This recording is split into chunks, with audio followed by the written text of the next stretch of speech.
lot. So what was the first fish that y'all caught down there? I think it was a snook. It was either a snook or a redfish. I remember Mason making the comment the very first day of us driving 1,500 miles to catch another freaking redfish. Once you have your high tide, and it's so high, and all the water pushes back in the roots, you'll be fishing something, and you'll hear fish just going apeshit 50 yards back off the bank. So you can't even see the splash. So I mean, like, you came in like, look at my friend Barrett, he swam with a whale shark. And I'm like, swam with a whale shark? And I'm like thinking like, oh, okay, like got some like SeaWorld. No. Feel. Tejas. Podcast is the podcast for you and you and you and you. What's up, guys? Welcome to episode 19 of the Tejas Hunt Club podcast. I'm Brandon McDowell, and this week we're going to be sitting down with Captain Barrett Garrison of Garrison Guide Services out of Lake Jackson, Texas. We're going to be talking about sight casting redfish. We're going to be talking about his spontaneous trips that he's been on in his life. Barrett's a really, really cool dude, and he's got to do a lot of cool stuff, and from fishing on charter boats to fishing in big billfish tournaments, and now he's guiding trips inshore along the Texas coast. As I mentioned before on other podcasts, we got a lot of content coming out right now. So we just dropped our Poma Range Day video from a couple weeks ago from the Professional Outdoor Media Association conference. So that video is up on our YouTube channel. Definitely go check that out. Drop a comment, drop a like. There's a lot of cool guns that we got to shoot at that event. So check those out to see if you want to grab a couple of them. The podcast last week with Alan from Lazy CK Ranch, if you haven't checked that one out, that's really cool, talking about their Featured Hunter Summit that they put on. So if you haven't listened to that podcast, definitely go give it a listen. Alan and what they're doing over there at Lazy CK Ranch with this event is really, really cool. It's helping hunters learn different techniques. It's not just for beginning hunters, it's for hunters of all experience levels. I guarantee you could probably take something away from that event. We'll also have a video from this fishing trip that we went on with Barrett. We talk about it in the podcast. Saturday we went out, we got on quite a few fish, but like the podcast says, we kind of messed it up in our casting for most part. We caught a couple of them, but there was just a few tough shots, and then also, man, to be able to sight cast and put that lure right where you want it to go, you need to be pretty good at casting. So Saturday kind of started off slow, but on Sunday we killed them. We caught 5 or 6 good redfish, had a whole bunch more shots. We saw a bunch of tailors, a bunch of backers and stuff, saw some sheep's head, saw quite a few different species of fish, so it was pretty cool. That day was definitely better. So check out that video. It's going to come out on Sunday. So subscribe to the YouTube channel so you get all the notifications for that. So next month in July, we're actually going to be at the TWA convention. So if you're going to check that out or be there anytime that weekend, shoot us a DM or something. We can meet up. Be pretty cool. I've been to TWA convention a few years ago, but it's been a little bit since we've been. So we're going to go check that out this year. Should be a pretty cool event. Just talking about, wildlife in Texas and everything. With that, I know July 1st it opens up, but the mentored hunts through TWA, that application process is going to be opening up. So if you want to get on that either as a hunter or even as a mentor, definitely check out TWA's website, and they'll have all the information on that to get signed up. As always, guys, we appreciate y'all listening to the podcast. We appreciate y'all following and subscribing on Instagram and YouTube. If you haven't, please do. We'll have all the links and stuff in the bio. Then we'll have it pop up here on the video. So enough blabbering on this intro. Let's get into the podcast with Captain Barrett Garrison, and let's hear about his fishing adventures. Yeah. Tag on it. Oh, perfect. Not suitable for children. Yeah, be like, just give them a warning. 18. Be like, look, when you're listening to this podcast, if you're afraid of your kids hearing something bad, It's going to happen. Just don't listen to it. just listen when they're not around. Sorry, I'm just salty old fishing guy. I can't help it. That's funny. F-bombs flow like wine. Hey, man, it happens sometimes. Yep, we're rolling. So cool. Guys, welcome to another episode of the Tejas Hunt Club podcast.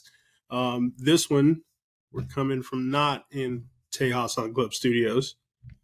We're down in Lake Lake Jackson, Jackson. Yep. Lake Jackson, Texas. So this morning, or this podcast, we're sitting here with Mr. Captain. Put some respect on it. Yeah, Captain Barrett Garrison. We went fishing with him this morning, and we've been fishing with him for a few years. Yeah. More than a few years. More than a few years. Yeah, At least consistently in the last 4 years. Yeah. Yeah. We've been coming down here yeah, once a year, if not twice. yeah, yeah. So, I guess Megan, since you're the reason why we know Barrett, why don't you Sure. explain how y'all met? We went to high school together, for sure. Junior high. Everything. Yeah. We grew up together. And his little sister and I were friends as well. Mhm. And then shout out to McKenna. She listens to this. But we just we're kids together. We had the biggest memory I have of us is the surfboards in the pool at 2 a.m. It's your grandma's house? Yes. Yeah. And she knows all about that, which cracks me up. But yeah, his mom was a significant part of my life too, and his dad as well. So we've known each other for a really long time. Yeah. Absolutely. So we've been wanting to get Barrett on the podcast, of course, because he's a salty old fishing guide, and he puts us on some fish. So Every time. and he's lived many, many lives in his short life, for sure. Oh yeah. That's true. So Barrett, why don't you give us a little introduction on yourself? Yeah. So I grew up down here in Angleton with Megan, of course, and as far as the fishing industry goes, I got into charter boat fishing when I was 15. Moved up to sport fishing yachts. Did that for about 6 years. Chased blue marlin tournaments and stuff like that from here to the Bahamas and everywhere in between, and kind of came back, settled down, and started fly fishing. Yeah, man. It's been a fun ride. Heck yeah.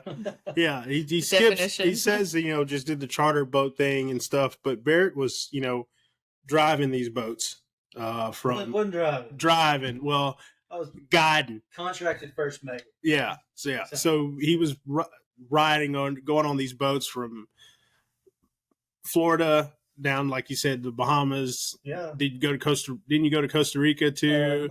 Not on a boat. I just went down there to surf. On his off weekends. Backpack and surf Costa Rica for about, what was it? It was like 3 months I was down there, just hanging out, kind of being a beach bum. I mean, your family loves Costa Rica. Oh, yeah. Well, that's only because, so they used to never travel. Mm-hmm. And I was going to be away for Christmas, and Mom couldn't handle it, so she had to come. And then that's what really kicked them off on traveling and doing all that. Yeah. Yeah, no, I was just down there living out with a backpack and a surfboard bag. So what He disappeared for a few years. what steps happened to backpack and fish Costa Rica? Like, did you just know somebody down there? Or did you No. So my big deal is I was actually going to go into the Navy, and I told myself, if anything happened, because MEPS sucks, especially for an 18-year-old that doesn't want to be there. Yeah. And I told my recruiter, I was like, all right, man, if anything happens, I ain't coming back. And I was working on a sport fishing boat at the time. Went, did it, and I failed my hearing test. And then I was like, all right, well, they're like, oh, we have to get a specialist in here. You're going to have to come back and do it all over again. I was like, that's not going to happen. If you want me to come, you get somebody in here today, or I'm not coming. Yeah. And he thought I was bluffing. And while my recruiter was driving me back to my house, I booked a plane ticket. Why Costa Rica? Surf. Yeah. Just go surf. Oh, they surfed all the time. Yeah. Y'all tried to teach me, and I was not. I couldn't even make it. I couldn't even make it out there. So you grew up surfing down here. Yeah. And surf. Okay. So wait. I mean, I've grown up in Texas. I've heard about surfing in Texas, but obviously this is not like the surf capital of the world. So By any means. By any means. But I tell you what, if you can get good at surfing here, you can surf anywhere. yeah. Maybe not like big waves. Yeah. But because our waves are just so mushy. You work so crumbly, hard. and Yeah. It is. It's a lot of work to make the best out of a wave. Yeah. then you get to go somewhere like Costa Rica, or I've surfed Cali and stuff like that, and it's just a whole different ballgame. Yeah. And it's just night and day difference. All right. So back to this backpacking trip in Costa Rica. So you book a plane ticket, you get on the plane. Yeah. So you didn't know anybody down there. You're just No, I had a one-way ticket, and I had to buy This story cracks me up every time. I had to buy a bus pass to exit the country to prove I had a way to leave before your visa's up. Because okay. you got to reset, Yeah. 3 months, so you're not an illegal citizen and all that stuff. But yeah, so I had to buy a bus pass to show that at some point I was leaving the country to reset my visa. And so there's a surf camp. It's real big now. It's Witches Rock Surf Camp in Tamarindo. I started there, and I just went ahead and booked. They have like a week deal. You get to go surf Witches Rock, which is a real historic surfing spot. Okay. And all these points and stuff like that. And I was like, okay, well, I'll do a week there, get a feel for everything, and then figure it out. Yeah. And so I did that. I surfed, met some Australian dudes that were staying in a hostel. Didn't really know about hostels. Went and checked it out, and I was like, you know what? So what's I don't even know what. So you rent a bed instead of a room. So you're in a bed in a room. Yeah, but in the room you'll have like Right. 2 to 4 sets of bunk beds. Oh. And so you share a room with a bunch of people and you just get your bed. But it's like $10 to $15 a night. Yeah. I mean, it's somewhere to sleep. It is. And it's I mean, somewhere safe to the only sleep. thing- You're around other people. the first time I ever heard about Hostel was like that horror movie Hostel. Yeah. That's what everybody says. Yeah. Like Yeah. that's the first time I ever heard about a hostel. I never watched the movie, of course, because I don't do horror movies. But I definitely don't do horror movies. yeah, I can get in kind of like Chucky or something like that, but like real like that kind of stuff, no. And like, so I remember when you first told me the story, like he stayed in a hostel. Like I'd have been a little worried, Yeah. a little scared.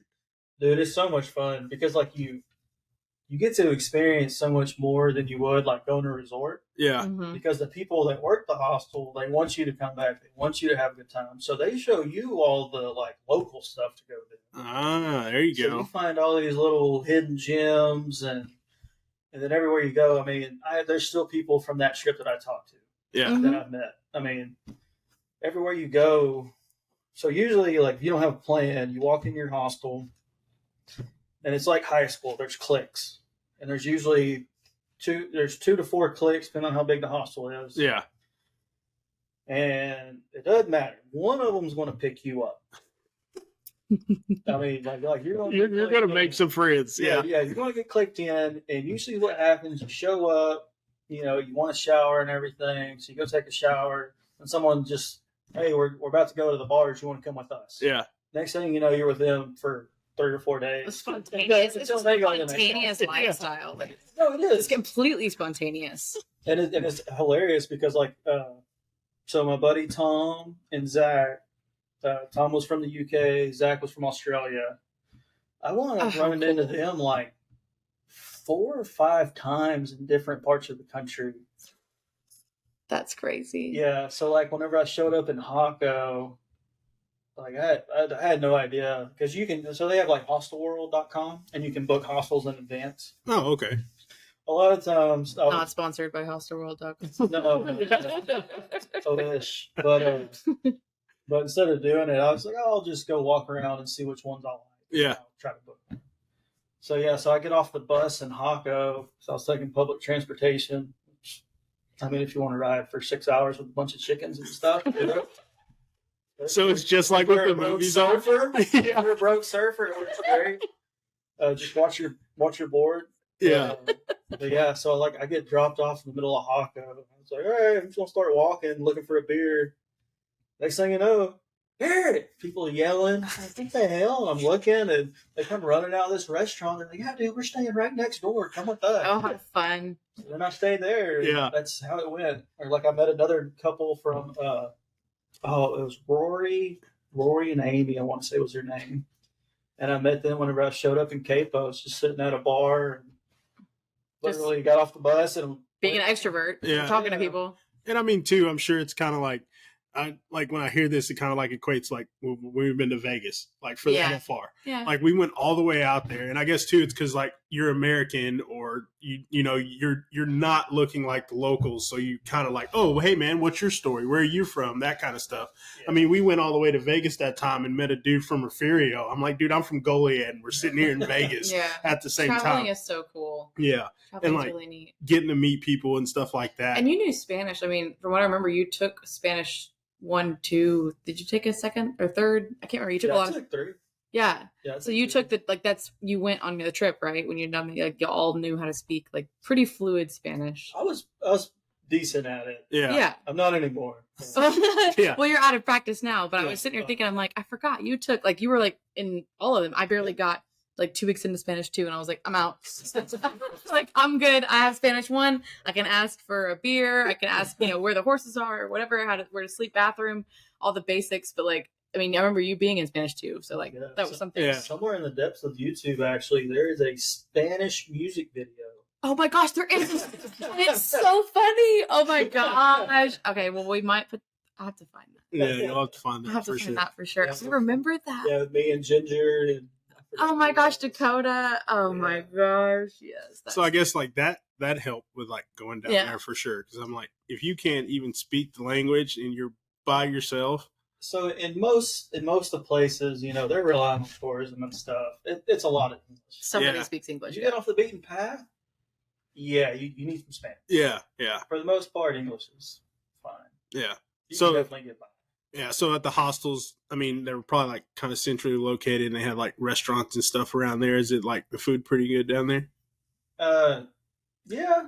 It's a little Is it fresh? it's bland. Yeah. I got you. I got coming you. from like the south and everything, it's bland. But Yeah. it's good. It is. It's Yeah, fresh. they need some peanut oil and some butter and all kinds of stuff. Yeah. Some lard. Can we get some lard in Costa Rica, please? Some store. I just like kept it in my backpack for walking around town, not my big Yeah. backpack. Hey, there you go. Yeah, so I that's a good little tip. If you ever go down there, just pack your little thing of Tony. I mean, everybody I talk to, they're like, either they love it or because they're like, oh, it's like fresh juice every morning, and it's like all these fresh ingredients, right? Like Yeah. everything's super All that fresh. is great. But then you're like looking for something like wholesome or like Yeah. dense, Yeah. right? And you're just like, okay, beans? Like, I mean, what? Hey, chicken, rice, black beans, and fried plantains. Yes. That's Oh my it. gosh, the Yeah. plantains are And delicious. then breakfast, add an egg. Yeah. Oh yeah, that's true. I forgot what they call it. Yeah. Just That's add an it. egg on top of Just add everything. an egg on top of it. Yeah, you find all these like little alley mom and pop. I haven't cafe been. I want to things. go. Yeah, Costa I Rica's haven't been. fun. Yeah. From what I hear. I've never Sailfish? Is there also somebody says they get a lot of sailfish there when they fish? Yeah. The blue marlin fishing can get really good out of. It's right by Hako. It's a big famous resort. I feel like a dumbass for not remembering. Oh. But yeah, just north of Hako. Los Sueños.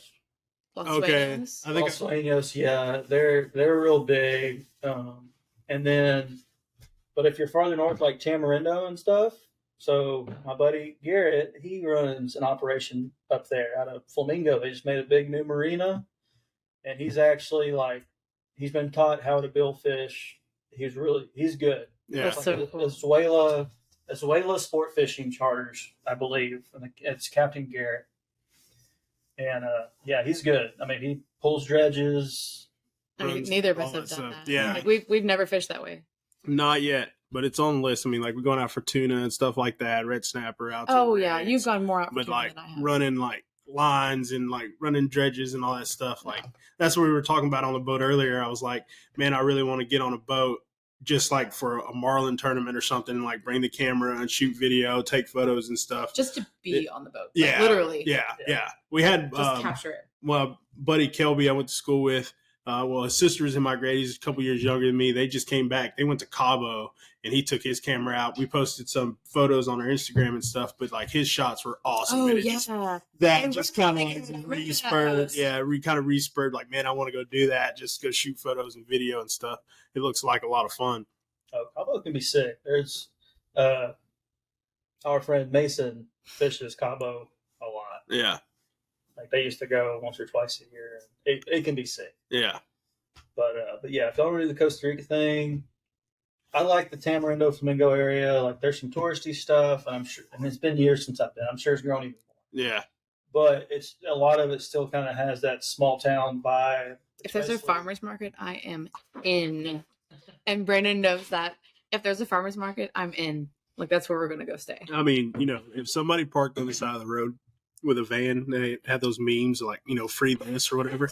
If that sucker said free rides to a farmer's market, Megan, gone. She's gone. Never to be seen again. Never to be seen. Well, I love me some fresh farmer's market. I mean, I love farmers markets too. They're awesome. And I mean, you always bring back good stuff. Amazing. I mean, I'm not complaining at all, but I'm just saying, if somebody had that van, especially in the tropical areas, my gosh, the fruit is so good. Yeah. It's that part of it's definitely awesome down there. So, like with this trip that you went on, so you said you were gone for 3 months. Yeah. So, what'd you do for like money?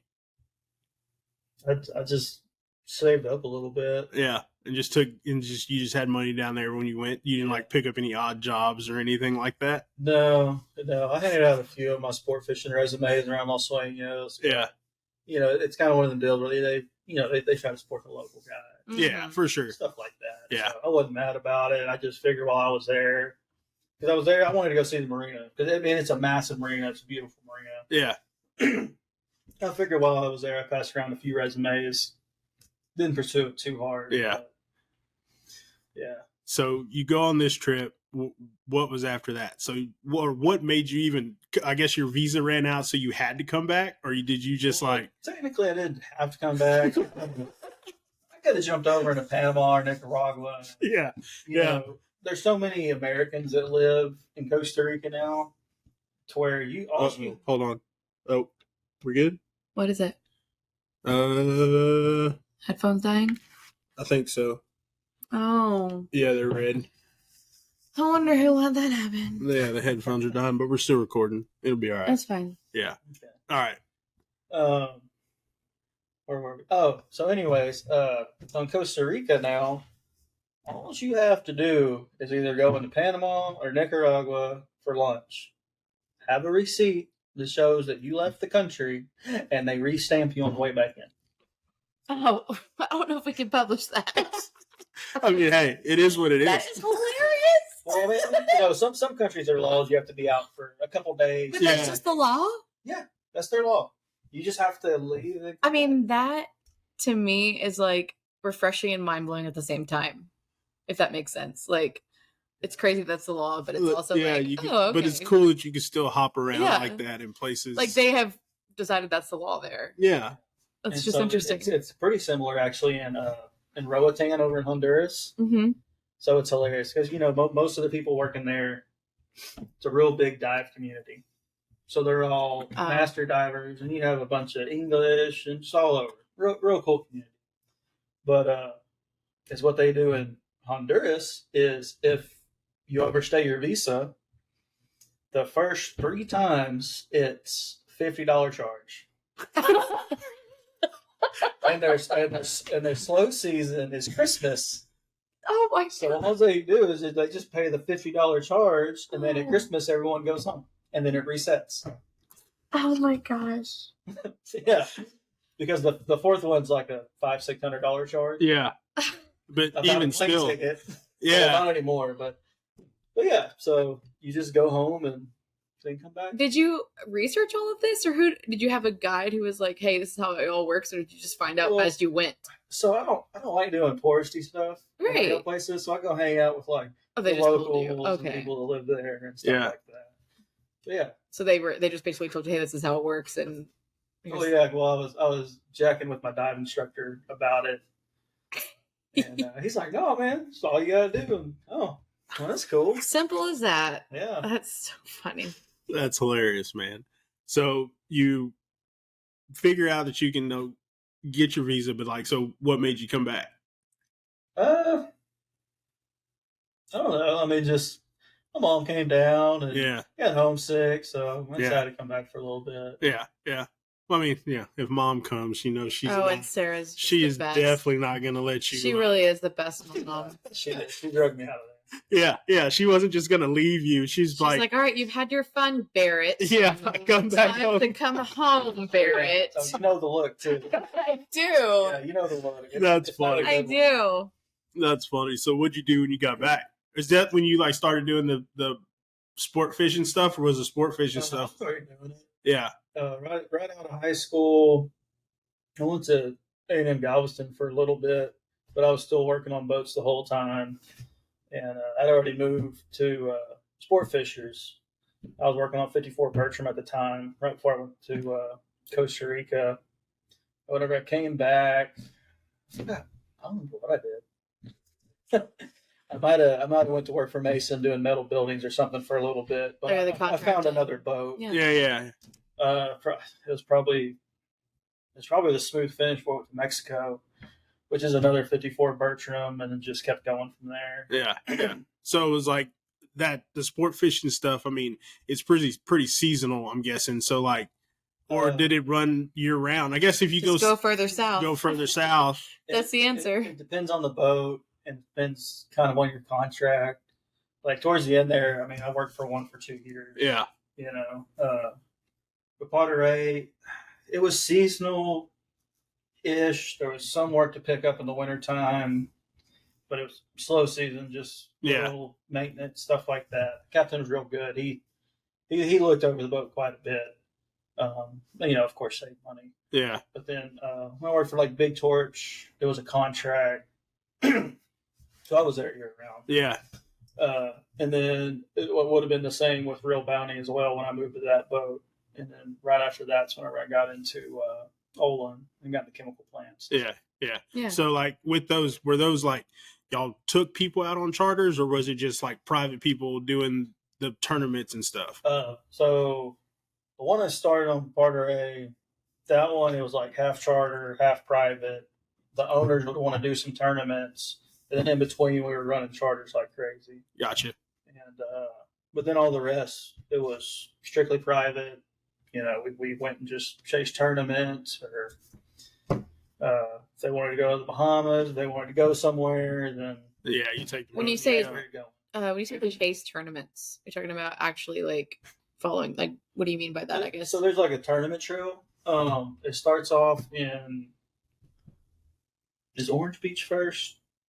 No, it's not. It starts in Venice, Louisiana, which is the Cajun Canyon, and then it goes to the Mississippi Billfish Classic out of Biloxi, and then it goes to Sandestin for the Emerald Coast. I think the first Orange Beach tournament is before Louisiana. But anyways, and then after that, you can kind of make it work. There's the Triple Crown Cup, whatever, the finale, which is out at Orange Beach. And then right after that, you had Poco Bueno and Porta Connor. That's the one I'm most familiar with. Yeah. That's the one I'm like, I know which one that is. Yeah. I'm sorry. Yeah. I know that one. and then it kept going, because then they came out with the Lone Star Shootout. Then Yeah. you had the Rock Tournament, the Legends Tournament, and then they had some in South Padre. Yeah. So all of these tournaments are out of the Gulf. Yeah. Yeah. Yeah. Okay. Yeah. They're doing the Legends and Lace one this weekend, the Saltwater Legends series that they have. Yeah. Yeah. Mm-hmm. Yeah. Poco Bueno was pretty cool. I never I've fished seen it. so many posts from that. Yeah. So many posts. I don't think I've ever even fished in Porta Connor. We just went to Porta Connor to have fun. That's where the Legends tournament is. Yeah. Porta Connor. Go to Sunday Beach. I don't think I have. Sunday Beach is pretty wild. Port A Corpus Christi Yeah. I've been to, but Yeah. Porta Connor I don't think I have. That's the one that's closest to Goliad though. Yeah. Yeah. Like you grew up going to Porta Connor all the time. Yeah, we had some good times going. For sure. To It's not say, fishing. Yeah, just not to fishing. say the Not least. fishing. I know. I got a Porta Connor Poco Bueno story, but I think I'm gonna have Bobby on the podcast. Oh yeah. and then talk about that we'll together. have to tell that story then. Oh, Because that was you meet Bob. that was a good time. That You're was a gonna good love time. Bob. But yeah, so chasing the tournaments, man. Like what is? I mean, that looks like a lot of work. Like I said, I wanted to go and film and take pictures and stuff, but like I follow a bunch of pages on Instagram and like watch it, kind of keep up with it. I really don't know the boats per se, but I'll watch like when they post the weigh-ins and stuff like that, and it looks like work. Like you're fishing, work. Yeah. Well, not only that. So with those boats, think about it this way: you have a 60-foot boat and the house to take care of. I mean, there's maintenance work on the inside because everything. They're just gorgeous boats. Mm-hmm. Yeah, high gloss, they're so cabinets or whatever wood that they want, and you got to keep on top of all that. Yeah, those owners expect those boats to stay pristine. So I mean, you got to stay on top of waxing, washing, clean the inside, stay on top of tackle, and there's a lot that goes into it. Yeah. Yeah, it looks like it because like I guess the 54-foot Bertrams you were on, like how much does that boat cost? Those aren't that bad. The 62 Viking that I fished on for a couple years, because we picked that one up brand new from the Viking yard. That one was like 4.2 it's like or something. Yeah, and then So I mean, they really expect those boats to stay. Oh yeah, I mean, it was for good measure. I mean, and for me, it was job security. Yeah, Keep the boat looking pretty. Get your compliments. Hey. Yeah, I mean that's half of it, right? Not just look busy, but like keep stuff clean. Yeah, like that's the if you can't find anything else to do, clean something for sure. Yeah. Clean something. Clean something. I couldn't tell you how many times my captain walked in and yelled at me, and I was waist deep, upside down in the bilge with Windex. Just cleaning something. Yeah, just cleaning something. What the hell are you doing? Want to look busy? Just clean. Yeah, exactly. Just clean. So, like with those, did y'all like get any big wins in those tournaments or anything while y'all were doing it? I took second in killfish at shootout one year. We killed a 507 on the Big Torch. We won first place catch and release, Louisiana. 1 year we won like second, third, and all the pots for tuna 1 year. Yeah. Oh, it's so fun. Yeah. Yeah. So like with these, they're mainly you're going for billfish, which are like blue marlin, like what are sailfish? Blue marlin, white marlin, and sailfish. White marlin. Wait, that's completely. What is that? I've never heard that. They look similar, but they're a lot smaller. Okay. Their fins are a little bit more rounded. Huh. I probably would have just assumed it was a marlin. Like I didn't know there was two different. Only reason I know is because I've seen like a billfish. They make those posters with all the different redfish and stuff, like Texas fish. And I saw a billfish one and it had a white marlin on it. Okay, because I know how to decipher between a marlin and a sailfish. Yeah. Because I mean it's pretty clear. Yeah. But I don't think I've ever seen a demonstration or like an illustration of a white. So a blue marlin. Wow. Their pec fins are crescent. They have yeah. Mm-hmm. Oh. And a white marlin, they're more paddle shaped. They're actually like oval almost. Wow. And then their dorsal fins, marlin, it comes to a point. Yep. And it's real dramatic. A whitey will be smooth. More curved. Huh. Okay. More like a curve. Okay. But the colors aren't that different? It's just a smaller size of a marlin? Not really. There's a little bit of color change. Yeah. You know what you're looking at. So the quickest way is just look at the fins. Okay. And they're way small. Yeah. I mean, you catch little blues every once in a while, but. Yeah, I've seen people catch like baby blue. Oh yeah, marlin. they're like holding it in their hand. Yeah, that's pretty cool. Trippy when I see that. I'm just like, oh my god, because they're perfect. Yeah. I mean, they're really like the same thing. Yeah. It just looks like a miniature, like the little one you like soaked in your bathtub and like grew. Yeah. Like that's what it looks like. It's a little miniature sailfish. I want one so bad. A sailfish or? Yeah, so I caught one. So sailfish are the only billfish that will grow to the size of their environment. So that's fascinating. And it would stay the same size? Yeah, and it's the only billfish too. You want one in a fish tank? Yeah. Get like a 250-gallon fish tank and have and find a fish in it. That'd be pretty cool. Oh man, that's pretty epic. So I caught one night and we kept it in the live well. Mm-hmm. And the pump shorted out. Oh. And it killed everything in the fish tank. It was oh my god.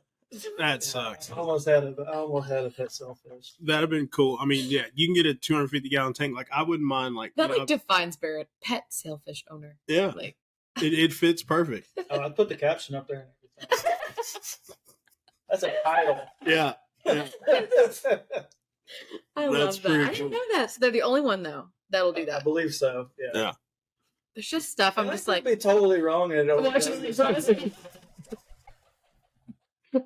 but I'm pretty sure Yeah. they are. oh my gosh! That'd be pretty cool. That I'd like is to have funny. like a stock redfish pond. Can you imagine that they like redfish? Well, I guess we've only seen a couple stories of them being like backed up, saltwater getting so flooded Yeah. that it backed up. There was one that story. Yeah, but like a stocked redfish pond, like Pond. people make bass ponds. Like I want a redfish pond. just that'd be So where we launched at today, there's some mud minnow ponds out back. yeah. There's redfish. maybe redfish. Yeah, Yeah. I can show y'all some pictures of me, That's like, pretty cool. on the pond's edge with my fly rod and redfish Yeah. and stuff. Aw. Look at that. I saw who was it? I think it was like Seek One or something. I think they did a video about catching redfish.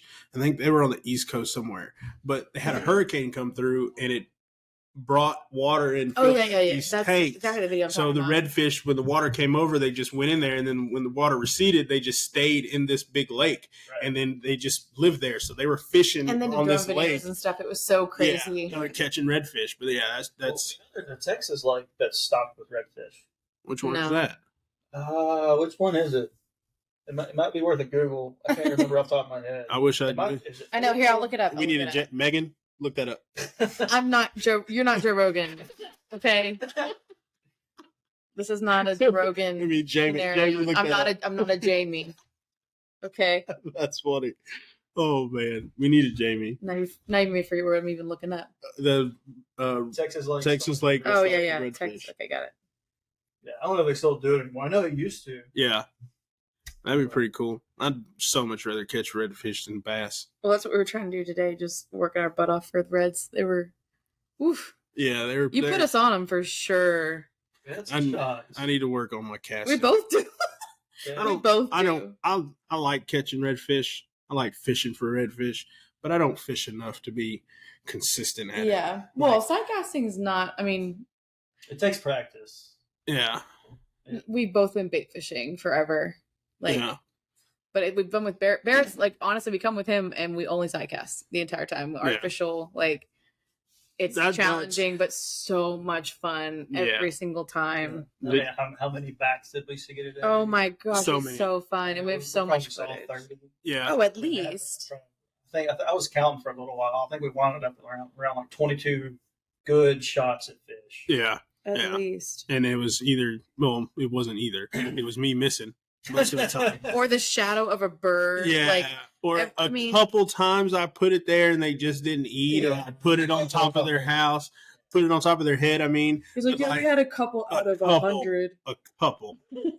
We had a couple out of 100. Yeah, I'm not. Yeah, like I said, I need to work on it. Need to get better. But Oh. if I'm fishing, this is what I like doing. It's So sight they're- casting redfish. The redfish ponds are near San Antonio. That's the only thing I found. I'm not a very good Jamie. There are Calaveras and Bronnig lakes are each just minutes from downtown San Antonio. I might check that out. I might have to do a field trip. I mean, That'd be worth a field I trip. wonder if that's actually. Oh wait, no, that's from there. San Antonio, things to do. Yeah. San Antonio. We're gonna cut that part out. We don't need everybody going and catching all the redfish before we get there. Can be researching things. Let me tell people where it's at. It's somewhere in Texas. Yeah. Can be sharing all our secrets. Can be telling you all Every those time. secrets. I'll lead you to water, Our but I honey ain't holes gonna are have to honey drink. holes for a reason. Right? That's funny. So working on the sport fishing boats and stuff, you didn't have your captain. Obviously, you were first mate, so you didn't. Is that kind of what led to getting your captain's license, or is that something you've wanted since kind of the beginning? I've always wanted it. You know, something really good to have. And between the charter boats and then doing that, I had plenty of sea time. Yeah, Mhm. So, like, I always jack with my buddy because he worked on them too. He actually, one of my friends, he still works on them. And I jack with him all the time. I was like, yeah, I got a 100-ton master's license to drive a 500-pound boat. Just on my resume. yeah. Just chilling down there. Hey, well, you never know, man. Things, might hit the lottery, get you a bigger boat. Well, if that happens, I won't be driving it. I can promise you that. Just every I'm now and hiring somebody. there you go. Yeah, if you got a boat that big, that's You're gonna book it on like a Rolls exclusive Royce. weekends Yeah. that you want, and then the rest of them, yeah. Yeah, Rolls Royce is a car to be driven in. If you got a boat that big, you ain't driving it. No, I know. But I mean, it's funny though, because like you're the friend with the boat for us, which is like that's what's so ironic about the whole thing right now. Even just the level that we don't have a boat, Yeah, and it's always like people always joke, oh, it's better to have the best thing to have is a friend with a boat instead of a boat yourself. So. Yeah. See, and I've thought about that, but I go too dang much. Yeah. And I can't. I mean, like I stay pretty busy throughout the year, but even on my odd days off, I'm still fishing On the boat. Yeah. I'm still on the boat. I'm still fishing. I couldn't do it. It's funny. You can tell like we get a bunch of really bad weather, and I got to skip a weekend or something. Everybody at work will jack with me and like, oh yeah, haven't you been fishing? Have you? I'm real honored. His girlfriend's like, man, he's being such an asshole. Yeah, I'm walking around like, why is this concrete hard? Stupid. I mean, I guess being so close down here, it'd be real hard not to have a boat. And honestly, man, your boat, I love freaking your love it. If I was gonna, if maybe when I get a boat, that would probably be like the style I would get. Like the skiff is, I love it. And I've seen some stuff they've been coming out with lately, and I can't remember like the new some new hole or something that they're making where they're still getting. You sent me that. Yeah, they're still getting in shallow water like skiffs, but they can get up on plane and like kind of go out a little bit. But like that skiff is where it's at for sure. Especially like I said, for the sight casting, redfish and stuff. I mean, you can't get any better than that. Yeah, and I love mine. Hell, I've had mine 5 miles offshore before. Yeah. If it's flat enough, you can get it. You can get out there, or if your balls are big enough. Of being out there. Yeah. Brandon said if it's flat enough, and Barrett's like, well, hold on, I got more experience. I can handle it. Yeah. So, well, no, it's because I mean, out there and boat that small, you got to keep your head on swivel. How long? Just the specs, because I don't know what they are, and you should just it's a Sabine, right? Yes, yeah. So for all the listeners, it's a Sabine skiff. It's a versatile hull, and they're aluminum hull boats. They're 17 and a half feet long. Can't remember the rest of the dimension. You don't have to have the exact stuff, but it's it's a small. We love it. We were actually trying to describe it to your cousin yesterday. It's just the size of it. It's hard to describe to people and how low and flat. I mean, it's very specific. Made for poling, the flats. Made to get skinny. I love it because it's aluminum. And y'all heard it today. I mean, we were chasing redfish over the oysters. And all you hear is just crunch all day, getting over oysters, getting the redfish. You don't got to worry about it. Yeah. You know what I mean? It's a paint scratch. Yeah. I ain't taking fiberglass out. Yeah. Now you can tell your boat's been working. Like you've definitely you've been working because we only run it maybe 1/16 of the time we run the motor. Like seriously, we don't run the motor, but like a teeny tiny portion of our trip. Like majority of the trip, he's pulling us through where we're gonna be because it's like 2 inches, 3 inches of water. Yeah. In some areas. I mean, today we got some of that softer mud, and going through it might have been like 5 inches in the mud, but yeah, you were cleaning it off. You're like, dang, this mud. This gumbo crap we have around here. Oh my god. Yeah. So fun though. We saw lots of reds. So I know fishing international, chasing those tournaments and stuff like I know you have a spot away from America that's your favorite, but like besides home, if it is home, where is your spot in the US that you like? In the US, man, I love the Everglades. Yeah. Oh man. Yeah. Because I mean, for the past 4 years, me and Mason, we've been hauling my skiff to the Everglades and just running amok for a week. And you want to talk about getting lost? Oh my God. I tell you what, a mangrove looks like a mangrove, looks like a mangrove. If you start running through 10,000 islands and you start looking around, you're like, where the hell are we? And it's fun, man. Yeah. I mean, you get the snook, you get the redfish, you get the tarpon. It's a blast. Yeah. So when was the first time you went down there? 2019, 3 weeks after I got the Sabine. I took it. That's right. Had you even put Oh, and you know what? I remember you had some damage on it, right? Didn't That you? was a different year. We were. I thought it was the same year you got it. No. So there's like 2 lakes, and it makes a T. This little creek, barely big enough for 2 boats.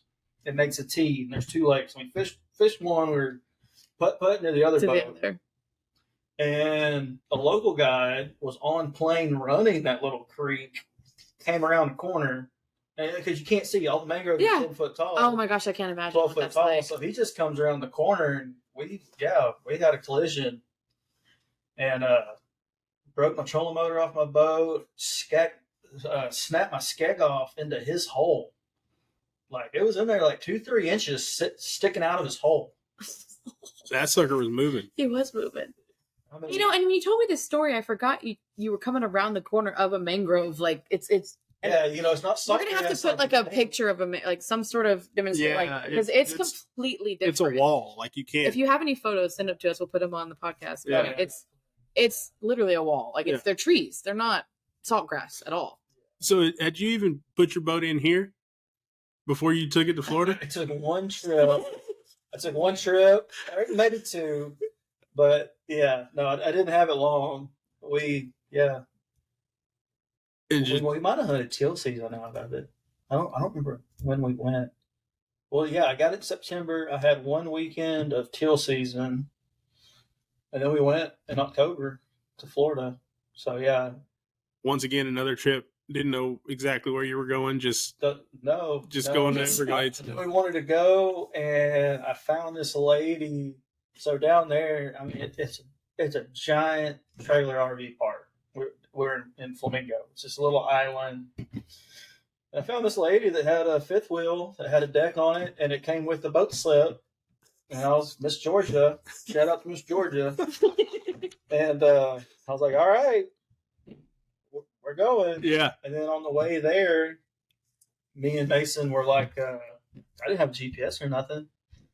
So me and Mason were like, man, we should probably figure out a way to have maps with us. Yeah. That's probably not bad. Like, That's a smart idea. we're already in Florida. Like, we're through Pensacola. Yeah, we're already halfway there. I was like, yeah. So we found this app where it's a hiking app, actually. And you can select a section to download a satellite image on it.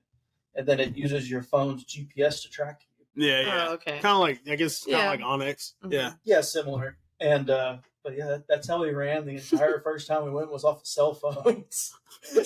Sitting there looking at our phone and like, oh yeah, I think it's the left.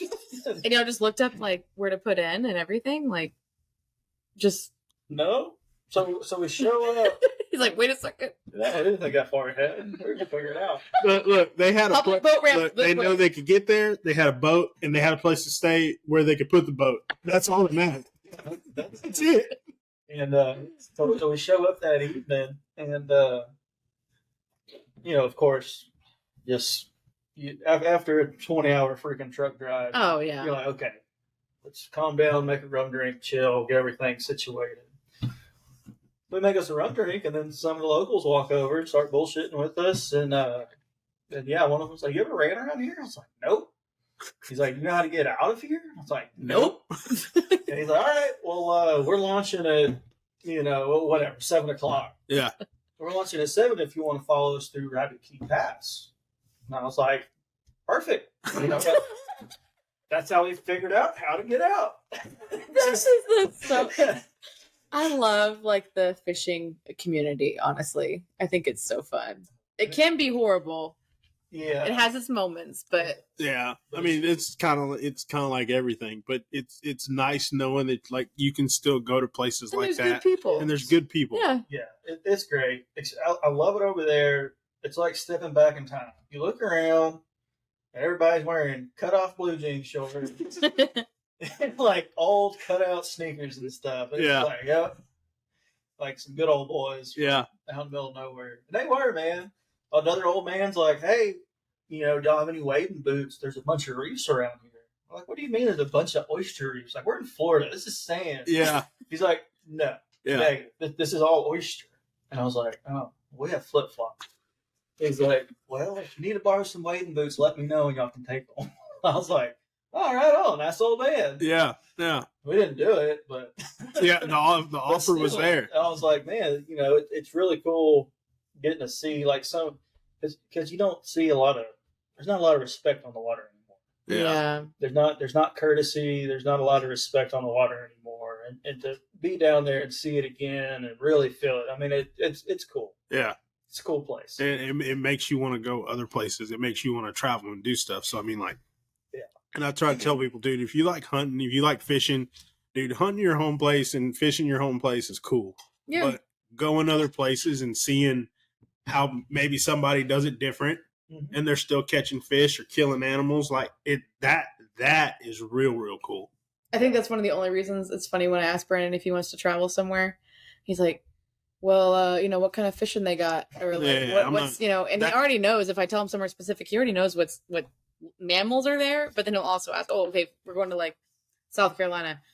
Is it Reds, like, are the Reds running, or like whatever? So he wants to go like submerge himself. That is my whole thing for traveling. Like, we can go see like cool monuments and stuff. Like, we went historical, to Montana, historical stuff too. Yeah. But like, if we're going anywhere else, like I'm either hunting or I'm fishing. Yeah, because like that hunting in that place. I mean, I don't know, because you can watch Jim Shockey and Uncharted and stuff, and I've been on a little YouTube kick with them. Oh, but I remember, but I remember him saying like, how else do you like really learn about that place besides like hunting and fishing it and like eating the food and doing all that kind of stuff? Like, I mean, cool, you can go to Florida and you can go to Disney World, but like that's not Florida. Yeah, it's Disney World. Yeah, and you can go to these like resorts in Mexico. You can go to these resorts in Costa Rica, but that's not Mexico or Costa Rica. When I go to these places, I want to see the real place, not the little American embassy that's and the real people dropped there for Americans to come to. Yeah, the real people. I mean, that's where this whole thing started. It's like the communities. Yeah, and like the same, I guess, not strengths, but the same beliefs and the same like things that you hold dear to you as far as like gathering and providing for yourself. Like, if you are able to connect with people, if you speak English, Spanish, whatever, like they're going to enjoy your company and you're going to have a good time. Right. If you have the same like characteristics, it's the wrong word, but I'm thinking about values. There you go. The same values. It's just like if somebody came to visit Texas, like, I'm not going to take you to Cowboy Stadium. Yeah. Like, you can see that on TV. Yeah. Like, if you come to Texas, like, I'm going to take you to a rodeo. We're going to go get some barbecue. We're going to, like, do Texas stuff. We're going to hunt hogs. Yeah, you hunt hogs. But, like, we're not going to Dallas Cowboy Stadium. Yeah. Like, no. If anything, if you want to go to a football game, I'm going to take you to, like, a 3A or 4A high school football game, and I want you to see that. I want you to see like town shut down and streamers homecoming and the team game. Colors everywhere. Like, that's what I would take you to see, not the Cowboys. Right. But yeah, and you get to learn some of the coolest stuff when you're actually just are open to talking to people. Yeah. I think that's like a testament to what you were doing. It's just being open to like making new connections and.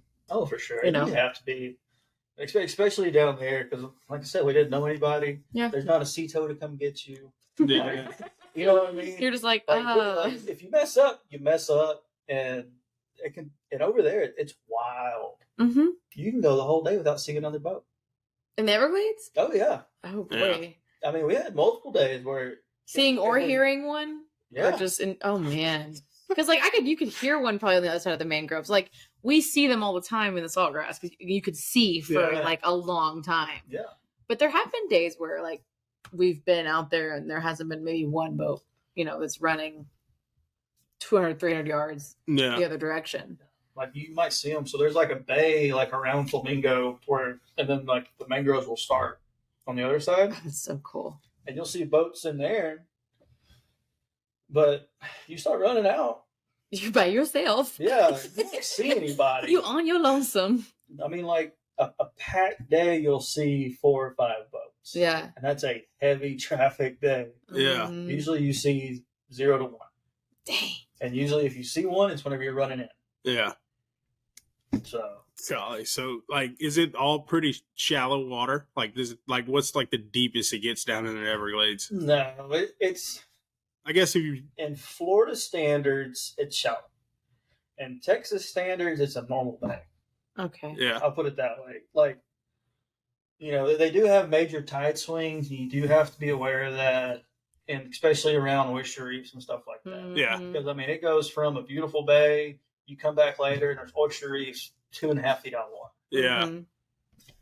And so you kind of got to be aware of that. But I mean, for the most part, my jack plate stays all the way down. It's not that. I got you. Well, that's pretty cool. I mean, like, and then, so you said snook, redfish, tarpon. Oh, the tarpon. And triple tail, depending on what time of the year you go. Okay, and the mangroves too, and of course, like mangrove. They'll get up on the mangroves, but they crab for stone crab over there. Oh, stone crab is so good. Yeah, and so you go. I forgot where the park boundary is. It's like 2 miles. You'll know when you reach it. Yeah. There's just a line of crab traps for as long as you can see. You know when you're there. Yeah. If you're having a bad day, that is the best thing to go do. Yeah. Turn the radio on, crack a beer, just barely get it on plane, and just run the crab traps. Yeah. You'll see triple tail. Huh. You see That'd be one, cool. turn around, go back to it. You don't even need the trolling motor or nothing. Just get, stay about 50, 60 feet away from it. Yeah. Just make a cast on it. and they taste pretty good, huh? Oh, The they're triple delicious. tail. Yeah. I don't think That's what I've heard. That's the one thing I've heard about them is that they're really good. I mean, there's some fish that everybody says are okay. We think redfish is really good, Yeah. but trout is its own thing. No. It's not. It's mushy. It's mush. Okay, so I'm glad y'all agree on that Yeah, because like I'm not a trout. he laughs at me when I catch trout. He's like, "Oh, you can have that trout." Like Yeah. 'cause he's like Yeah. redfish, anything bigger, honestly, but Tuna, Well, like snapper, yeah, all that kind of bigger stuff. But, like, fish. most of the time we're buying that. Like we don't Right. catch tunas. We've only been like tuna fishing a couple times, but Yeah. redfish. redfish are bigger. It's basically Trout's going back every time. Yeah. Every Yeah. single time. But I've heard the triple tail is like super good. Oh, they're delicious. Yeah, good. Yeah. I've never caught one of those. I don't think you have. Or- No. I don't think I've never even like seen one or like been on a boat with somebody. that's Me caught a neither. triple tail. Me neither. I was really hoping it was going to stay calm enough to take To those see triple one? tail fish. Oh no. Yeah. What'd you say that you said? Oh, look over there. There's a sheep farm. Yeah. Nothing but white caps. White caps. Yeah. He said, "Oh, I guess we're not going triple tail fishing today. It looks like a sheep farm out there." Because there was white caps from the wind. The wind was pretty gnarly today. I mean, that's we said earlier that we just bring it with us every time we Yeah, come pretty down here. much. It is. Yeah. It's blowing every time we come. It's always been windy, but So- so fun. Yeah.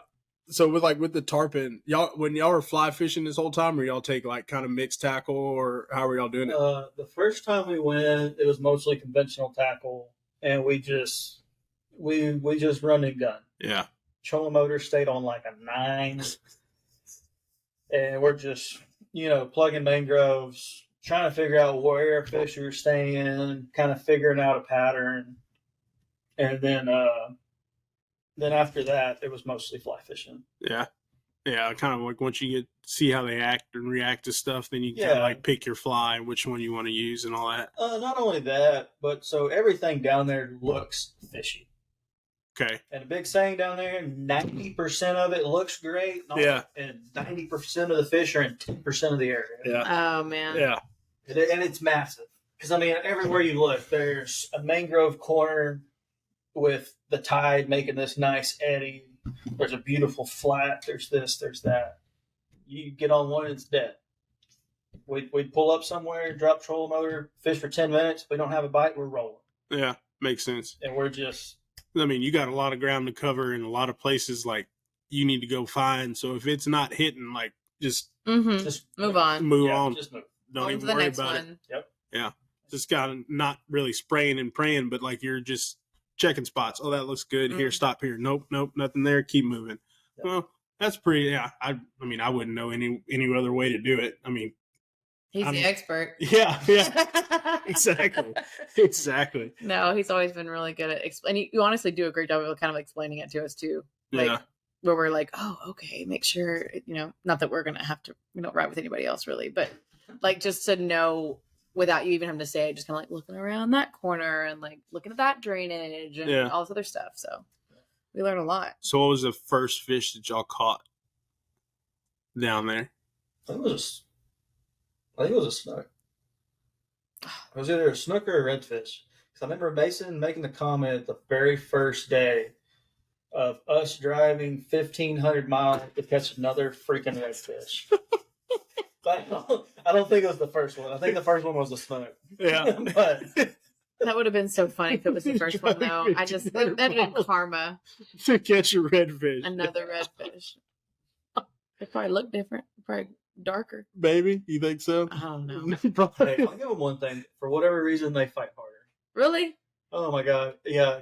I'll never forget it because the first redfish we caught over there, it wasn't but like a 20, 21, 22-inch fish. Mm-hmm. Damn thing fought like a 6-pounder, 7-pounder. Like it was getting it Mm-hmm. and got it up. Like, what the hell is this? So are the reds in the mangroves too? I mean, that's all of it. Snook, reds, tarp. I know the tarpons and snook, obviously, but I didn't know about reds Yeah, for they're sure. all in the mangroves. That's wild. Very cool. Yeah, it's cool because you'll be like pulling a flat in the mangroves and they'll literally they just come out of the roots. Mm-hmm. Just like they would the grasses here. Pops up. Wow. But it's deeper. What you were telling us. And some spots. Okay. You still find your flats and kind of. Yeah. But they're still living the same areas. They just fight harder. That's pretty cool. Yeah. Yeah, it's neat, and oh my god, it'll piss you off so bad. Like once you have your high tide, Uh-huh. and it gets so high over there, and all the water pushes back in the roots. You'll be fishing something, and you'll hear fish just going ape shit, 50 yards back off the mangrove, so you can't even see the splashes. Yeah. And they're just back there. You just hear them. Yeah, blowing up. It's like, I can only get back there. Yeah. You can't do it. Yeah, there's no way. You can't crawl through that stuff. No. That's like taking like That is South not Texas and putting it an in the water. option. Yeah. No option there. Did y'all catch any tarpon that first trip? We found some, pulled hooks on 2. Yeah. But that was it. It was pretty slim pickings on tarpon wise. And then the next trip we did pretty good. We had one day we went 3 for 4. Yeah. On big ones? Biggest one was 76. Yeah. I mean, that's a big off the fish. little couch. Oh, yeah. I was going to say, We went from like little 20-inch fish to It was 60, 61 or 62 inside length. yeah. So Yeah. to the fork of the tail to the jaw. Yeah. So we still had that's a cool fish. a little bit hanging off on And each they're side. dinosaurs. Yeah. I mean, Yeah. they're truly dinosaurs. Like tarpon are cool looking. Yeah. They're a special fish, and they definitely they hold a special place in my heart. Yeah. And I mean, if like a lot of people, I mean, I didn't know for a long time until when I started in high school, we were fishing in Rockport and we went and visited Tarpon Inn. Oh, yeah. And then you figure out how that used to be like the tarpon capital of the world. Oh yeah. And like only time I heard about tarpon were in Florida. Yeah. And like, me no, too. they were here in Texas too until, they got fished out. Yeah. Which, I mean, it's a different time. And they It's weren't different time. thinking, I guess. We gotta But say. yeah, it's a different time. Different time. But it still would be cool to see tarpon like they were. In numbers. Yeah, in numbers like they were here. Because, I mean, like you said, it's 1,500 miles to Florida. Yeah. It's not a quick feat. Yeah, and you might not catch a tarpon, So The day I catch a tarpon, I will be very, very happy. yeah. I mean, Very happy. of course, I mean, like everything else with me, like I'd like to catch one in Texas. Of course. Texas tarpon. There you Yeah. go. Yes. Head south. Yeah. Yeah, South Padre is pretty good fishery for them. I mean, like they have Snook in snook. Padre. Yeah, they have snook Yeah. down there too. I've hooked into some. I haven't landed one, but I hooked into 2 like good, like mid 30-inch. Yeah. And this is before I knew how cool that fish was when I caught mine. Yeah, I've never fished down in South Padre like that much. Like that, we did that cast and blast and stuff. when we go Oh down yeah, there. in September. But that's still a little farther north than South Padre. Mhm. But yeah, I mean, Mansfield? yeah. Yeah. So make a trip down there and go check I that love out sometime. Padre. Hey, I'll book Airbnb any day in Padre. Let's go. I've been to, was it that Slitterbond down there? We went on a trip, South Padre, been to the beach. I say and stuff. Padre. I should say South Padre to be specific. Yeah. Because there are. You could be in Corpus. Yeah, no. Yeah. Exactly. I was just there. That's a big difference between Padre and South Padre. Yeah. Got to go past the checkpoint. I just call it Padre, but Not just Sam Port Isabel. Yeah. there you go. Yeah. Yeah. See the Stay away from everybody. Yeah, have some space. Yeah. Well, that's cool, man. Like, the story that I wanted to hear again, because I've heard it before, was the whale shark story. Oh yes, That was a cool one. that popped up on Facebook, and I said, "Oh my gosh!" I remember when, like, We Megan were and I together. we were dating, and she goes, think. "Yeah," because I mean, how else would I have seen it? I could have showed it to you just because it's cool. 10 I- years ago, something like that. it's been a while since you were down there. So I mean, like, you came in like, look at my friend Barrett. He swam with a whale shark, and I'm like, he swam with a whale shark, and I'm like thinking like, oh, okay, like got some like SeaWorld No, VIP experience. I don't know, like Man. that. There is one in the Atlanta freaking zoo. There's a whale So shark. I'm thinking it's like a You can swim with VIP it. experience in SeaWorld or something. friend Like, Barrett swam no, with I it. see this video and he's on in a the charter. on a charter in the middle of the ocean. That was a private. That was private. But yeah. So we were pre-fishing Poco or the shootout. I don't remember. One of the two. Yeah, Out of Port Connor. And yeah, that was actually a really cool trip. So we had my owner, his wife, and his two little girls with us on that trip. And we went and we got to let the girls catch some tuna, Yeah. put them in a fight chair, and we busted out the electric reels, and we were catching like yellow-edged grouper and tilefish. yeah, And while we were doing that, that's whenever originally there was actually two of them. That one stayed and hung out. He hung out with us for like 15, 20 minutes before I jumped in the water. Oh, so And he would just come up and check us out. And he'd go around the boat and come back up and look at us. Yeah. And, yeah, we finally jumped in and I swam with it for a little bit. And then I got to get my owner's wife and daughter in the water and they Yeah. got to grab it. dude. That's, you had the GoPro going, and they like Yeah. filmed you jumping in from the top deck. Yeah, they were up in the tower. I mean, it was just the coolest. Your mom was just like, speaking of your mom again, but she was just like the proudest. She was like, look how cool my son is. Like, it was the coolest post ever. And like, we weren't, like, nobody was really talking. Like, you were offshore. Like, nobody really talked to you or doing your charter thing. It's like, kind of like, you went off the grid for a little while, just like worked down there. And it was nuts. Well, back then, I mean, I was gone Yeah. 9 months out of the year. Yeah. yeah, But it was one of the coolest things to see. Oh, it was really cool because you would like grab them and ride them, then let go to come back up for air, and he would go and then circle back. Do they around. interact with you? That's so crazy. Yeah. He would go and then he would pull you for a little bit. He'd let go and kind of swim back to the boat. You would come back around. And, like your own little. Yeah. Are like, so was it an older one? Like, do they know how old it was? Or like, it looked, I don't know how big they get. I know they get really big. it wasn't as big as the other one. That was. Right. Okay. Yeah. I mean, it was a big one. Like it was a good sized whale shark. Yeah. But the other one was probably like 10 feet longer. Like it was a monster. Yeah, But, And I know they're not, they're sharks, but they're whale sharks, right? yeah. So they're super chill. so cool. They're spotted and they're beautiful. And like, that was just one of the coolest things. Yeah. So is that probably like one of, like the coolest thing that you've seen or done out there? Offshore is definitely one of them. Yeah, I say offshore. In general, that's one of the coolest ones. I mean, yeah, you can't. I mean, next, I mean, you swim with killer whales. Like Free Willy throws you up in the air or Free something. Willy be eating you. Yeah. If he's throwing you up in the air, he's eating you. Gator don't play with it. Yeah. Barrett's like, nah, bitch. Yeah, That's funny, man. Yeah. I almost messed up one time. We had this giant pod of dolphins come and check out our boat. And I want to say the owner's wife was with us again. She was like, oh, look at all the dolphins. And it was after the whale shark. She's like, why don't you jump in and swim with those? I was like, oh, that's not a bad idea. Well, my captain yelled from the top. He's like, don't do it. They got calves. I was like, Oh. that's Yeah, don't want to do that. I was like, well, here, I'll feed them, and threw them a couple. We had some tunas from the night before that we didn't use for chunking, some blackfins. Yeah. That were mostly cut up and used. So I threw them over for them, and then you just saw this swarm of sharks come up. I was like, oh man, that was a good idea to stay in the boat. I mean, it was it's like 50 sharks, like 10 feet out of the boat. I was like, okay. Yeah. As soon as the chum hits the water, it's like frenzy. Like, okay. Yeah, it's like those oil rig videos. Oh my gosh. Where they throw stuff off the oil rig and it just hits the water and the Yes. sharks just come from everywhere. They go insane. You seen any like pretty big sharks out there?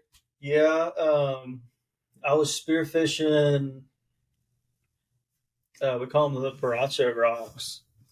And there's some little hidey hole rocks that we know of. Yeah. And I was spearfishing those and shooting snapper. And on my way up, we had like about 12, 13 foot tiger shark come by. Oh. It's like, all right, it's time to get out. And they're pretty. Like I like sharks. I think they're cool, but like Yeah. only because I'm educated on sharks. Tiger sharks get so big, Yeah. and like I still think they're very pretty, but like they're pretty. Like That's the shark. they're that just grabbed that so dude the other aggressive. day. I know. Oh no, the bull shark. No, The tiger shark? Not the one in the Everglades. That one was the guy was just putting a fish back and he like Oh, held his the tiger hand shark. and the bull shark bit him. But no, over in Greece, that video, that shark Oh, that was attack, a tiger shark. that was Yeah, that was a they tiger get shark. so massive. Like I don't know if it was Greece. I but it don't was know somewhere if it's tigers and hammerheads that just end up getting so. I mean, obviously you have great like heads. a great hammerhead, Right, yeah. but like they just are huge sharks. Like their bodies are just my gosh. I've spearfished around bull sharks and all kinds of sharks, and I don't mind them. Yeah. Because you can read them. They give off body clues. Yes, that's why he wants to swim with them. Yeah. Tiger sharks, not so much. Are they moody? They don't give you a lot of if you swim with a bull shark, you can tell they start getting twitchy. Yeah. They start just getting fidgety. Yeah. Okay, that's them letting you know, hey, you need to get out of here. Uh huh. For the most part, if you stay calm, they stay calm, and it's all good. Those tiger sharks, there's just something about them. They don't really give you a whole lot. Mm. It probably goes with their name. I mean, it's the same way I feel about cats versus Pouncing? dogs. Yeah. No, like a cat. Like Oh. 1 minute you could be sitting there petting a cat or something, and it's fine. And then next minute, Have the worst luck with cats though. I mean, I don't like cats, but I mean, they'll just turn on you. Like a dog ain't gonna turn on you. So I mean, like when you walk up, if that dog doesn't like you, he's gonna tell you that he doesn't like you from the jump. He ain't gonna like cuddle up to you and then and then bite all you. of a sudden. No, yeah, tiger sharks are different. I do want to see one. I mean, I've never like seen one sharks. in person, but I think I've seen just obviously Nat Geo because you're Nat Geo. Yeah. Cool. Oh, But- they're beautiful sharks. Yeah. I've seen bull sharks, but like that's probably it. And then like black tips. I've seen lots of offshore, blue sharks and that black kind of tips. stuff. But black like, tips are annoying.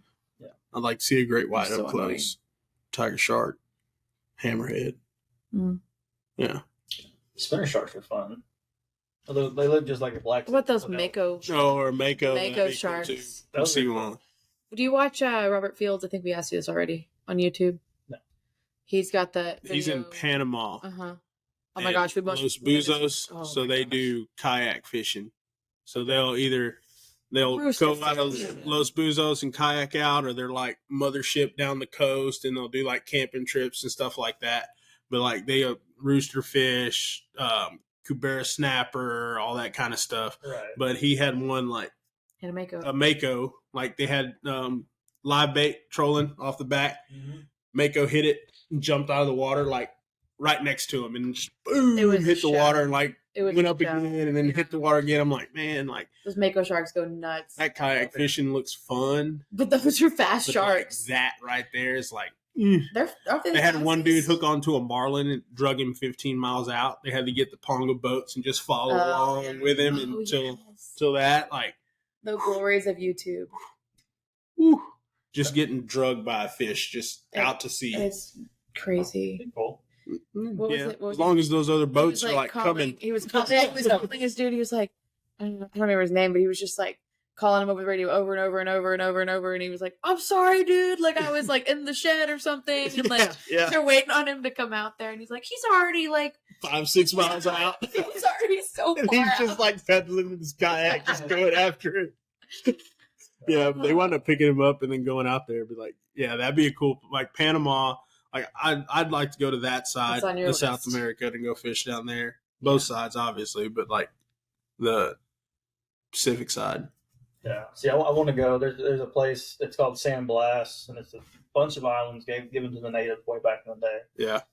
And so each like family owns their own little island, but I want to go over there because there's a lot of people that go and snorkel and stuff, but you don't ever see anything about like fly fishing and stuff. Yeah. Bonefish, permit. Oh, bonefish. You look inshore, there's a bunch of rivers. Like there's got to be a good tarpon fishery there. Yeah. Yeah. Like, I It want just to do. makes sense the way it's, yeah. Yeah, and so I'm pushing him right now. Cat's dad, he's a big sailor. And I'm trying to get him to get his ASA license, American Sailing Association. Uh-huh. It's like a captain license for sailboats. I got you. But then you can privately rent sailboats Mm-hmm. in other countries and stuff using that. Yeah. So that way we can go down there and Rent a sailboat. go Yeah. to some of the little off the beaten path and go check out like Yeah. the bonefish. So like, is that the only way you can do that? Like with a sailboat versus like a bigger boat, or I like mean, I'm sure you could, but price wise, it's easier to get the sailboat? yeah. Okay. I've never even been on a sailboat. Yeah, me neither. But I'm trying if to he takes me, out, you know what? I'll go. We'll try it out. Oh, yeah. It can't be too much difference. Yeah, he knows how to sail. He does it all the time. Oh, okay. Yeah. I mean, like he's one of those guys. Like he has this little catamaran, and him and his buddy, I forgot what hurricane it was. They went out to the dike, and I mean, it's only like a little 16-foot sailboat, and they were sailing the hurricane winds down the dike. No, Like he's that kind of guy. Yeah. Yeah, it's super cool, dude. Crazy. Yeah. But yeah, Well, that's cool, man. Well, man, I know we had like a good time today catching redfish, and we'll be back and catch some more. oh for sure. We're gonna have our cold weather trip. Yeah, I got to work Got a hot on. weather trip and a cold weather trip. Got to work on our Pretty much. casting for sure, man. But like, yeah, We see that every time, and I feel worse every single time too. yeah. I I mean, you really do. have a fly rod, I know. and you have 2-3 regular rods. One's I just broke my rod. Yeah, that one's Makes me broke. sad. Can we really take that to Victoria and they really will fix it? I don't know. You gotta ask. It's I a think water. Was it Waterloo?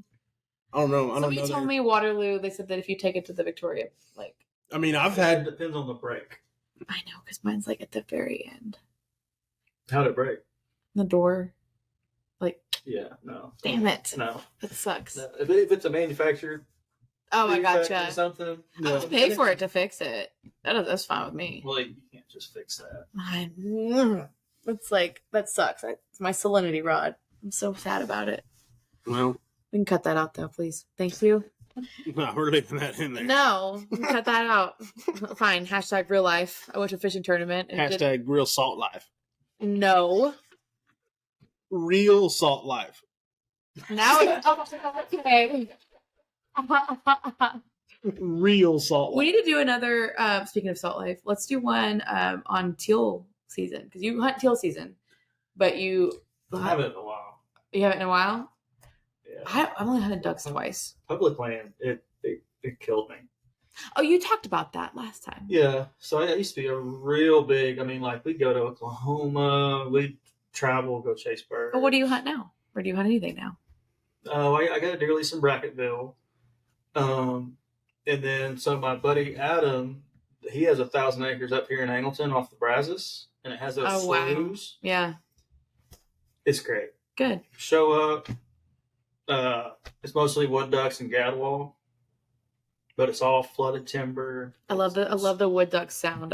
One of them flew over Oh the yeah, house the other day. I was like, that "Ooh." wine. I love it. It sounds so pretty. But yeah, you do quite a bit outside of fishing too, which I think that's fun. Oh yeah. You know, not as much duck hunting anymore as I did, but yeah, I do that quite a bit. You got a bunch of flooded timber and getting to break down ducks through the trees and everything. Yeah, see, that's something that it's- we have. The 2 times or actually 3 now, I've been out of a blind in like open skies, and Yeah. I've seen the timber hunting, and I've always thought it was really cool. Yeah, go to Arkansas, stuff like that. Georgia, yeah. If we do like a late November or early December or something like that, this for our cold weather trip, we might Yeah. be able to squeeze in a morning duck hunt. Oh yeah. There you go. Okay. Cast and blast. Blast and Blast and and cast. cast. There Yeah. you go.